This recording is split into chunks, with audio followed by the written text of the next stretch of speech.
عليكم ورحمة الله تعالى وبركاته.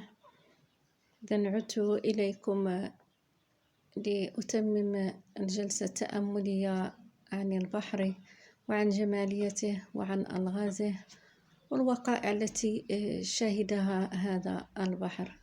قصة فرعون وموسى. استحضرت هنا آية قرآنية من سورة البقرة: وإذ فرقنا بكم البحر فأنجيناكم وأغرقنا آل فرعون وأنتم تنظرون.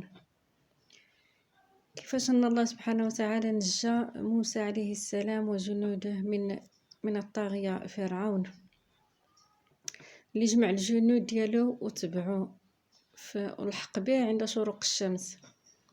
فلما تراءى الجمعان قال أصحاب موسى إنا لمدركون، أي كيف الخلاص والنجاة منه. فقال موسى عليه السلام: كلا إن معي ربي سيهدين.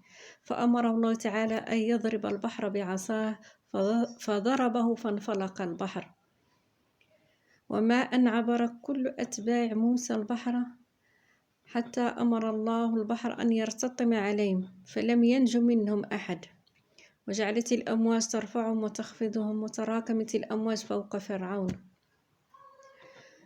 قال الله تعالى في سورة يونس: وجاوزنا ببني إسرائيل البحر فأتبعهم فرعون وجنوده بغيا وعدوا حتى إذا أدركه الغرق قال آمنت أنه لا إله إلا الذي آمنت به بنو إسرائيل وأنا من المسلمين.